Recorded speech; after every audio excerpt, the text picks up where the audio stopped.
Now, U.S. President Donald Trump has praised what he described as a tremendous day for West Asia. And this was following the signing of a declaration aimed at solidifying a ceasefire in Gaza alongside other regional leaders in Egypt. In a crucial first phase of the U.S. brokered plan to end the war, Hamas returned 20 living Israeli hostages, while Israel freed almost 2,000 Palestinian prisoners and detainees. Now, Trump said that a ceasefire deal has opened the door to rebuilding Gaza. The rebuilding is maybe going to be the easiest part. I think we've done a lot of the hardest part because the rest comes together. We all know how to rebuild, and we know how to build better than anybody in the world. Egyptian President Abdel Fattah el-Sisi said the Gaza deal closes a painful chapter in human history and sets the stage for a two-state solution. I reaffirm our support and aspiration for the implementation of this plan, creating the political horizon necessary for the implementation of the two-state solution, as it is the only way to achieve the legitimate aspirations of the Palestinian and Israeli peoples to end the conflict and live in peace. The European Council President Antonio Costa said that Egypt summit marked a day of hope for peace, while stressing that achieving a lasting solution will require continued international commitment. And my presence here, the presence of all the leaders here, is to express a clear engagement and commitment to the success of this plan.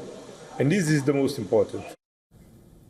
Among those also in attendance, French President Emmanuel Macron, Italian Prime Minister Giorgia Meloni, UK Prime Minister Keir Starmer. Now, Starmer said that the UK is prepared to help monitor the ceasefire in Gaza and even assist in the disarmament of Hamas, drawing on lessons from the Northern Ireland peace process.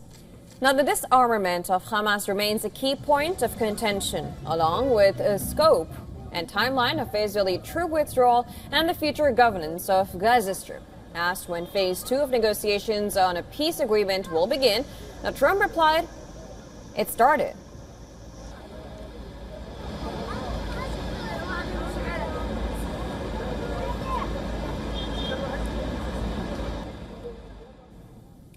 And well, to give us more details on this, our correspondent Susan Teherani has sent us this report from New York. President Trump marked what he called the end of the Gaza war with an abrupt tour of the Middle East, celebrating a massive hostage prisoner exchange that freed 20 Israelis and nearly 2,000 Palestinians.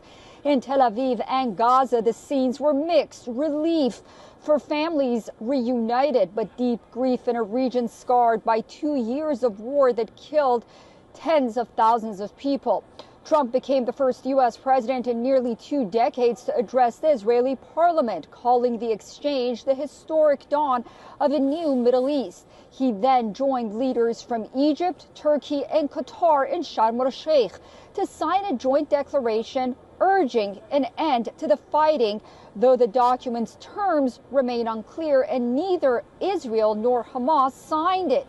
World leaders and representatives who traveled watched on. The president also met Palestinian Authority President Mahmoud Abbas for the first time since 2017. But major questions remain. Will Hamas disarm?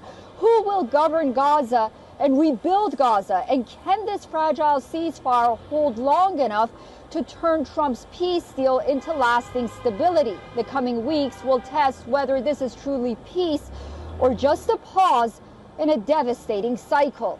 Susan Teherani reporting from New York for WION World is One.